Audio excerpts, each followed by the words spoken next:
लवकरच भाजपा प्रदेशाध्यक्ष रवींद्र चव्हाण आणि मुख्यमंत्री देवेंद्र फडणवीस यांची आपण भेट घेणार असल्याचं शिंदेच्या शिवसेनेचे आमदार निलेश राणे म्हणतात।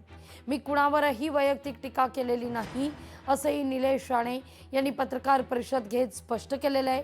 मालवणमध्ये नगर परिषद निवडणुकांदरम्यान पैसे वाटप केल्याचा जो काही आरोप झाला, आरोप प्रत्यारोप यातून रंगले आणि त्यानंतर भाजप आणि शिवसेना यांच्यामध्ये मिठाचा खडा पडला का अशी चर्चा सुरू झाली।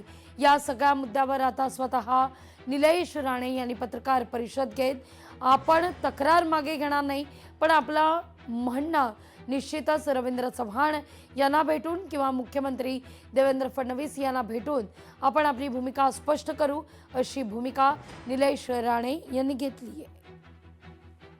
आमचं दोघांचं पर्सनल काहीच नाही याच्यामध्ये। मी माझ्या पक्षाची भूमिका मांडत होतो, ते त्यांच्या पक्षाची भूमिका मांडत होते आणि आम्ही एकच कुटुंब आहोत। आम्ही हिंदुत्वासाठी एकत्र आलेली लोक आहोत, तर ते कुटुंब एकच राहावं ह्यासाठी मी सुरुवातीपासून मागणी करत होतो, पण तसं काय झालं नाही। निवडणूक संपली। आता मी तुम्हाला निवडणुकीच्या काळातही म्हटलं होतं की मी त्यांची वेळ मागणार आहे चव्हाण साहेबांची आणि त्यांना जाऊन भेटणार आहे। आता 2-3 दिवसामध्ये जेव्हा ते आणि फडणवीस साहेब जेव्हा मला वेळ देतील मी त्यांना जाऊन भेटीन, कारण का हा विषय पर्सनल नव्हताच।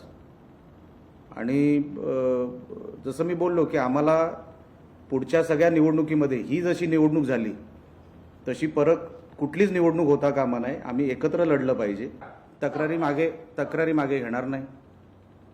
तक्रारी का मागे घेऊ नये? त्या प्रसंगाला जे मला योग्य वाटलं ते मी केलं।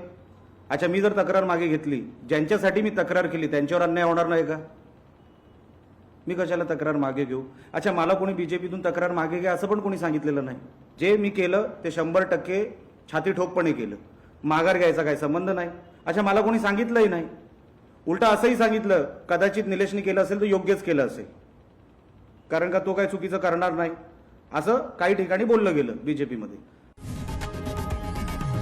लोकशाही मराठी ऐका, पहा, जागरूक रहा।